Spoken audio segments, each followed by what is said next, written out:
How the 33rd pick saved the New York Knicks. The Knicks are in the finals. They are 1-0 up against the Spurs. And we're going to react to a video of their star player. 33rd pick. Damn, I didn't know he was 33rd. What was Jokic? Like 60 something. Before we get into it, guys. Make sure you smash the subscribe and follow button. Hype up this video. Let's go. Finish this sentence for me. Jalen Brunson is... Jalen Brunson is one of the best point guards in the NBA today, but things weren't always that way. Before Jalen transformed into an all-star and saved the Knicks from years of mediocrity, he was just an undersized second-round pick. What the hell? Look at his hair. It looks different. Yeah, young Brunson. What the hell? Jalen Brunson is that way. Before Jalen transformed into an all-star and saved the Knicks from years of mediocrity, he was just an undersized... Damn, he had the afro. Yeah, he definitely looks like a rookie over there. That's what you call a rookie. Yeah, that's young Brunson. second-round pick with an uncertain future. However, today, his talent and stardom is undeniable. This game is very special to me. This game means everything to me. I put my entire life into this game. From coming off the Mavericks bench to becoming the biggest star in the Big Apple, this is the story of Jalen Brunson. And Brunson's story actually starts just south of the bright lights of New York City, in Cherry Hill, New Jersey, where Jalen grew up. His father, Rick, was a professional basketball player, spending time in the NBL and CBA, in addition to having a lengthy 9-year NBA career, where he played for multiple teams. Because of this, Jalen basically grew up in NBA locker rooms. You grew up around the NBA, right? Your dad, Rick, he actually played for the Knicks. He did. Yeah, he played for the 99 team when we went to the finals, so he brought them a little good luck. Yeah. But yeah, I just remember just being a kid and having Knicks stuff around. We still have old Knicks blankets from when he played, so it's pretty special. While his father was with the Knicks, he brought Jalen around so much that the ushers and attendants knew him by name. And when his mother Sandra noticed that his only friends were Knicks stars Larry Johnson and Marcus Camby, she enrolled him in pre-K to socialize with kids his own age. Bruh, you are destined for greatness. Your Literally. dad plays in the NBA for the Knicks. You're around the community non-stop. Everyone knows you as a child. Yep. Just get good at basketball and you've made it. That's it, yeah. You can't fail as long as you're good enough. I just remember like when I used to meet like players like that, like it became normal. When I used to bring friends around, like, oh, like you met this person, that person. I'm like, yeah, I met him, but I see him all the time. But after growing up around the game like that, Jalen only wanted to do one thing with his life. He wanted to play ball, just like his dad. The love of basketball was evident to me, honestly, since the day I was born. I was always surrounded by it. Then, in 2006, when Jalen was 10 years old, things changed. He tagged along with his dad to a preseason practice with the 76ers. And when they arrived, Rick was informed that he had been cut. Rick dreaded telling his basketball-obsessed son the news. No and way. even more so because he knew he was going to retire rather than seeking another non-guaranteed journeyman contract. But before leaving the 76ers locker room, Rick conveyed a message to his son. If you really want this man, you've got to work like nobody's business. A message that really stuck with Jalen. And though his father's playing career ended, his coaching career began. But it came with struggle for the Brunson family. They would have to move 7 times in the coming years for various coaching jobs. Pay the bills. But throughout the turmoil, one thing was constant for Jalen: basketball. In the 7th grade, he quit all other sports to focus strictly on hoops. And this is also when his dad became his one-on-one trainer. Don't slow up. No. Full speed. Here. Jump. Take you into your shot. Go. They would train rigorously 3 times a week for the rest of his time in middle school before progressing to daily sessions in high school. I think I learned how to work when I got to league. I didn't really understand how hard I had to work before. So I instilled that in Jalen, at a young age to kind of eliminate the fact of just trying to make it every year. I think he put himself in a great position. High school is also when Jalen finally had a consistent living situation as his family settled down in Lincolnshire, Illinois, a suburb of Chicago. And it didn't take long for all the work Jalen and his father had put in to pay off on the court. While playing at Stevenson High School, Jalen became a school legend. He earned an All-Lake County honorable mention as a freshman, but his sophomore year is when he really started to shine. After starting the year with a 10-4 record, Jalen led Stevenson on a 19-game winning streak, culminating in a state championship game clash against the 3-time defending champs. I think the Knicks are in a mad winning streak at the moment, including the win they done against Spurs. I think they're on like a 12 or 13 streak win. Oh, damn. Yeah, someone was commenting that. Yeah, face catch 12. Yeah, mad. So And they beat Spurs Yeah. last game, so they're trying to keep that going. Simeon Career Academy, led by Jabari Parker and Kendrick Nunn. And Brunson fell short. Despite his best efforts, the game ended 58-40 in Simeon's favor, and Jalen was held to just 1 point in the entire second half. Ooh. Brunson finished the season that's averaging rough. 21.5 points per game and was named All-State second team, being the only sophomore with an All-State nomination. The next year, Stevenson returned to the playoffs, this time with an unbelievable 32-1 record. They played against the Jahlil Okafor-led Whitney Young High School in the semifinals, and Jalen scored a record-setting 56 points in the game, but Stevenson that's a lost lot. once again, 75-68. How? That shouldn't take away from Brunson's performance. 75-68, and you scored, was it 56 points they said? 56. That means his team was whack. He scored 90% roughly of the bloody points. That season, though, he averaged 26.1 points, 5.4 rebounds, 4.7 assists, and 2.9 steals. He also won Gatorade Player of the Year for the state of Illinois and was the only junior to make the All-State first team. At this point, Jalen started getting the national recognition he deserved. He was a 5-star recruit and the #1 ranked player in the state of Illinois. He received scholarship offers from over 8 different colleges, but prior to his senior season, announced that he would be committing to Villanova. During his last year of high school ball, Brunson continued to impress. He set the career record for scoring in Lake County. But more importantly, he led Stevenson to yet another place in the state championship game. And this time, they won. Brunson dropped 30, with the game ending 57-40. It was just so emotional that day. I can't even explain it. I mean, it was one of the best times of my life. Hugging my parents after the game. There's so many rare moments me and my dad have a moment like that, and it was just really emotional. After falling short of 2 state championships, Jalen finally reached the mountaintop. He was named Illinois Mr. Basketball and repeated as Illinois Gatorade Player of the Year. You know what it is? His dad was in the NBA. His dad's now coaching on probably NBA level. Like his dad knows what it's like to be in the NBA at the highest level. He's installing that into his kid from young. Yeah. He's pushing his kid to play like an NBA player from a child. Yeah. This college basketball and stuff is going to be a joke for him. He's going to run through it. It's destiny. Like, you can't. I think it's such an advantage when you have your dad coaching you who played in the NBA. Look at the Ball family. All of them have had crazy coaching from the Ball dad, and all of them made it NBA at the top level. Like. And they got connects. They obviously got connects in the scene. And as that chapter closed, Brunson's focus shifted to college ball. And as the top recruit, the pressure was on for him to perform right away. And perform he did.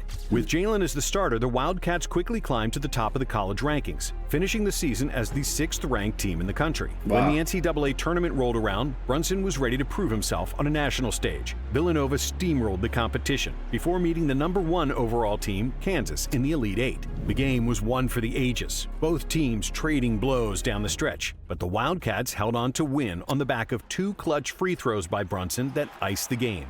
Villanova went on to dismantle Oklahoma in the Final Four, leading to a national championship matchup with North Carolina. In what was one of the greatest college basketball games in history, the Wildcats once again got it done by way of a buzzer-beating 3 from Chris Jenkins. Nice. And while Brunson mainly played a complimentary role, he was still a starter on a national championship winning team as a freshman.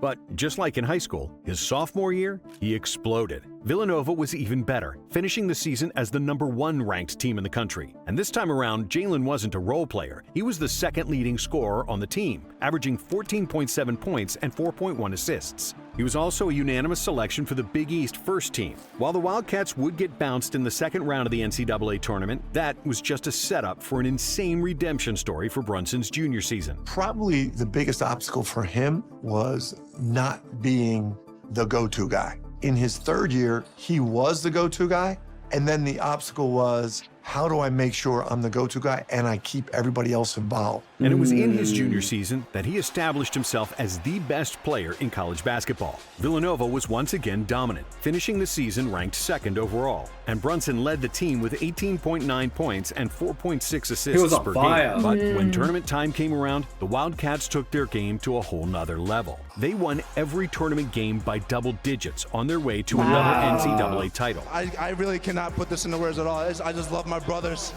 I love my team. I love Nova Nation. It's just, This is spectacular. Jalen's been questioned at each level. He was a dominant high school player, and a lot of people said, well, he's not going to be able to dominate like that in college. He'll be a good college player. And then he goes on to be National Player of the Year. And Brunson won just about every college award in basketball, completing one of the greatest college careers we've ever seen. With nothing more to prove, following the season, Jalen declared for the NBA draft. And with a resume as impressive as his, you would expect him to be a lottery pick. But we all know that's not what happened. The 2018 NBA draft was absolutely stacked. At the top, you had players like DeAndre Ayton, Luka Doncic, and Trae Young. But there were also absolute gems scattered throughout the draft, like SGA at pick 11, Michael Porter Jr. Imagine that SGA was 11. And now look at him. Oh, God. At pick 14, and Anthony Simons at pick 24. But easily the biggest steal of the entire draft came at the third pick of the second round, where the Dallas Mavericks selected Jalen Brunson from Villanova University. Good pick. One of the best drafts in recent memory for an individual team, as they landed Luka Doncic and Jalen Brunson in one fell swoop. That's hard they to played believe together. that Jalen fell as far down the draft order as he did. He had NBA pedigree and an unbelievable record of winning at every level. How is he so overlooked? Well, many experts thought that Jalen's game wouldn't translate well to the league. By NBA standards, he was undersized and unathletic, expected to be a liability on defense, and nothing more than a career backup. But, per usual, the experts were wrong. Brunson's first season in the NBA was pretty uneventful. He was buried on the depth chart behind two lottery picks in Dennis Smith Jr. and Luka Doncic, so that was to be expected. But that doesn't mean he wasn't taking advantage of every opportunity he got, like in February, when he started in place of Luka and put up 22 points, a career high at the time, which he went on to beat in March, when he dropped 34 points on the Spurs. By the end of the season, he had established himself as the Mavs' sixth man and proved that they could lean on him when Luka needed a break. But then, Jalen faced the first major setback of his career. A little over halfway through his second season, he had to get shoulder surgery to repair a torn labrum and would miss the remainder of the year. All the groundwork he had put in was now in jeopardy. It's impossible to know how a player will recover from a major injury, and a shoulder injury can be devastating for basketball players. But Brunson was used to adversity, and he came back from injury better than ever. Shoulders 100%. I'm ready to go. Plain and simple. He set career highs across the board in his third year, averaging 12.6 points, 3.5 assists, and 3.4 rebounds per game, and finished fourth in the Sixth Man of the Year voting. The Mavs also finished fifth in the West that year, which meant Brunson would get his first taste of the playoffs. And to say his first playoff series went poorly would be an understatement. The Mavericks lost in 7 games, and Brunson's numbers went down in every category from the regular season. Chat said it as well, and I'm thinking the exact same thing. How did Mavs go from having Brunson and Luka in the same team to none of them? Make it make sense. I don't understand. Why did they get rid of them? They've had so many chances. Now they got Cooper Flag, which they seem to be cherishing. They better. If they let go of Cooper Flag for a dumbass trade, then they just deserve to be bottom of the league all the time. Yeah, I think they just want to stay in budget, and they don't want to pay the finances. Maybe they look at themselves more of a business than a winning team. Maybe some teams want to be a winning team rather than the business. But his most glaring statistic was his abysmal plus-minus of -56. After that, the Mavs decided not to offer Brunson a contract extension. They did, however, pick up the team option that brought him back to Dallas for a 4th year. And the Mavs would live to regret not extending Jalen after that 3rd season when his value was low. Because in year 4, he became a star. Brunson used that bad playoff series as motivation and came back a man possessed. He was finally named a starter to start the 2021-22 season, and that quickly paid off for Dallas. There was a period where Luka went out and I started to start, and I was playing really well. I think I was averaging 20 and 6 maybe, whatever. Jalen averaged 16.3 points, 4.8 assists, and 3.9 rebounds during the regular season, and the Mavs finished 4th in the West. And while the regular season numbers were nice, Brunson was after redemption in the playoffs, and he got it in spades. In the first round against the Jazz, Luka missed the first 3 games to injury, and Brunson carried the Mavs. They lost Game 1, but in Game 2, Jalen exploded for 41 points, 5 assists, and 8 rebounds in a 110-104 win. The second game, I think he had 45, something like that. It was really impressive. I was just on the bench watching, wow, this guy's amazing. He then Luka 100% felt the pressure, saying, "You know what? Yeah. This guy could actually probably take my place. I need to step up and show them that I'm still the number one player." Because Brunson's them guys, yeah. If you give him an Yeah. inch, he'll take a mile. Yeah. He was waiting for the opportunity. He's a hard worker as well. Yeah, he is. Followed that up with a 31-point, 6-assist performance in Game 3 for another win. So, without Luka, Dallas was leading the series 2-1. When people counted us out because Luka was out, it kind of like lit a fire in all of us. I mean, you see stuff like that, like the chatter, it's impossible not to see. And then guys, we send it to each other, we're like, yo, like people don't think like we're capable. And obviously once Luka came back, that it was all said and done. Doncic returned for Game 4, and the Mavs went on to win the series in 6 games. But Brunson's numbers were beyond impressive, averaging 27.8 points, 4.2 assists, and 4.8 rebounds for the series. Then, in the second round against the Suns, he was fantastic again. Dallas won the series in 7 games, and Jalen averaged 18.7 points. Just a year after being bounced in the first round, and perhaps the worst stretch of basketball in Brunson's career, he helped lead the Mavs to the conference finals. And while they would go on to lose against the eventual champion Golden State Warriors, Brunson proved to the world that he was for real. And, even more importantly, his price went up. It was clear that Jalen was a star. He could And for handle the the Mavericks, NBA. it was too late. I really did want to stay in Dallas. Before my 4th season in Dallas, my last season in Dallas, we tried to extend our contract, whatever we can get. The most we can get was like 4 years and $55 million. And so, obviously, we wanted to do that. I wanted to stay there. I thought I would be there for a long time. And I liked my role there. Trade deadline comes, I'm not getting extended. I'm probably going to get traded. The way I've been playing, like there's just like Playing well, right? I'm playing somewhat decent. After years of being on the team, Dallas's front office failed to evaluate his value, and they couldn't afford him anymore. Plenty of teams were willing to pay for Brunson's services, but one team quickly emerged as the obvious destination for him. The New York Knicks had recently hired his father, Rick, as an assistant coach. And the team president, Leon Rose, was his former agent. So, after nailing Makes out the sense. details on a 4-year, $104 million contract, Jalen was So he went from 4 years, 55 mil, which is what he was hoping to double. Get. He was hoping to get 55 mil. So that's a big jump. Damn. They hooked him up, but he's worth the money. Oh, He actually is. 100%, yeah. headed back to the locker room he grew up in as a kid. He Aw. was a New York Knick, a move that proved to be the best the Knicks made in a very long time. This is you as a kid walk around the garden in a Knicks jersey. And now you're playing for the Knicks and kids come to the garden wearing your jersey. That's cool. That's crazy. That's so ironic. When you think about It it. says a lot about when a player is just comfortable. Yeah. Right?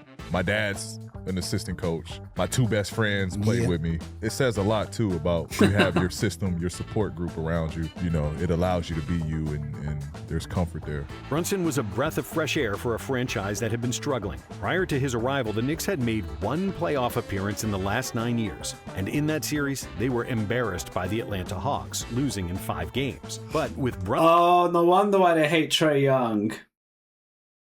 They keep, do you remember the Knicks video? They kept burning the Trae Young shirt and all that. Yeah. That was Trae Young there, so I'm guessing he sent them home a lot of times, so they just have a vengeance for him. Okay. So In they're that just fed series, up of him. Yeah, look, They they're were just, embarrassed by the Atlanta Hawks, losing in 5 games. But with mocking it. Brunson's Yeah. arrival, everything changed. His tenacious bulldog mentality was perfect for head coach Tom Thibodeau's system. When I first remember meeting Tibbs was in 8th grade when he was in Chicago, when my dad was on staff there. And so he's the same coach, he's the same motivator as he is now. And so to actually be able to play for him is special. It's coming full circle. And so nothing's really surprising me, but I'm up for a challenge. And as the primary ball handler and focal point of the offense, he elevated the players around him, like Julius Randle. But he just made the game a million times easier for me.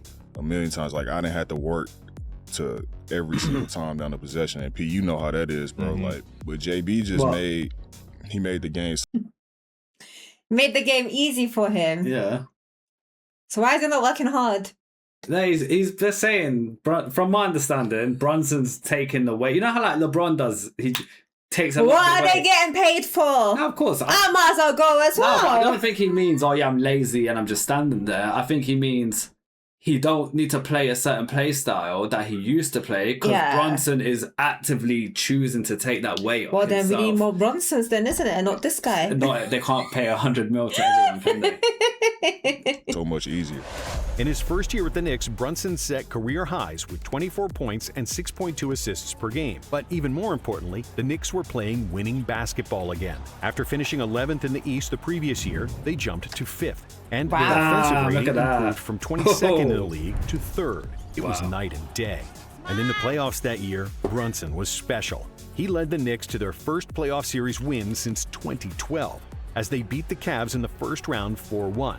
And Jalen led all scorers with 24 points per game. They went on to lose in the conference semifinals against the Miami Heat, but it was no fault of Jalen Brunson. He put together several impressive performances, including an insane 41 points in their Game 6 elimination game. He again led this series in scoring, averaging 31 points per game. Despite the loss, basketball was being restored in New York, and it was all thanks to an undersized, unathletic second-round pick. I'm a guy who works hard, will do anything it takes to win, sacrifice a lot. I don't want to come here and expect everything from everyone here on this team. I want to earn it. I want to earn that respect. I want them to see that this is what I'm about. That's the mindset X's you and need. O's, all that stuff. Yeah, that's basketball, but like the things that can help us on the court to create better chemistry, it's going to help us. But when the 23-24 season rolled around, Brunson and the Knicks had to prove that this wasn't just a one-off. They not only had to back up the previous year, they needed to build on it. So, what did Brunson do? He did what he always does, and answered the call. He set career highs yet again,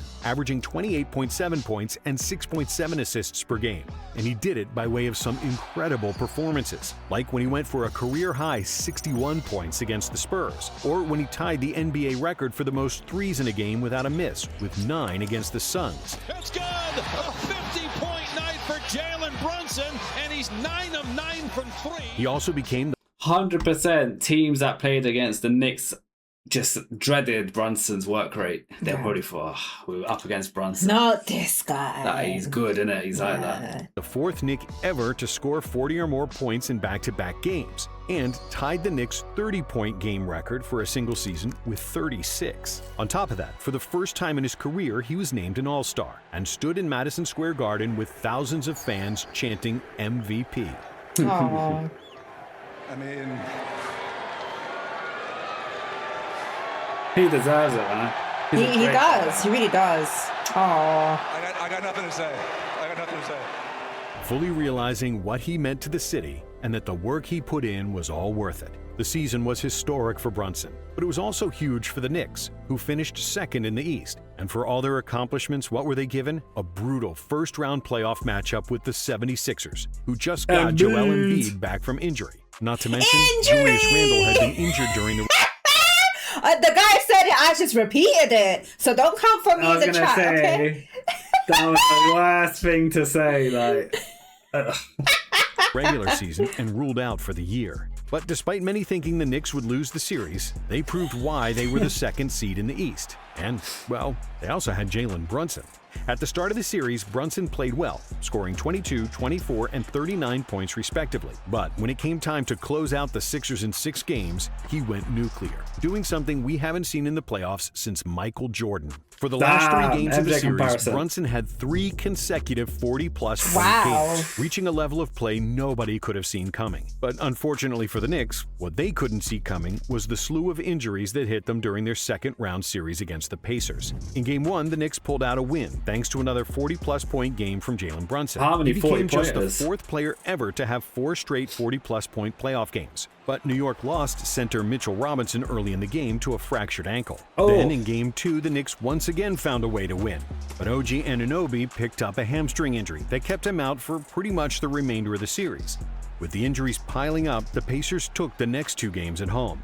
But Brunson stepped up to stop the bleeding with a 44-point Game 5. This, however, was the Knicks' final stand. They lost the next 2 games with Josh Hart getting hurt in Game 6, and then Brunson himself fracturing his left hand in Game 7. It just wasn't meant to be. That shouldn't take away from the season he had. The amount of times I hear from people or coaches or whatever, like, "Oh, you're playing great, like, don't worry about it." I'm just, in my head, I'm like, yeah, maybe, but I know I can be playing better.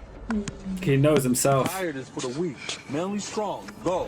Jalen Brunson has almost single-handedly revived one of the biggest franchises in the NBA. shining in a city where the lights have proved to be too bright for so many others. And if history tells us anything, he'll be back for more next year. And Bro, he'll be...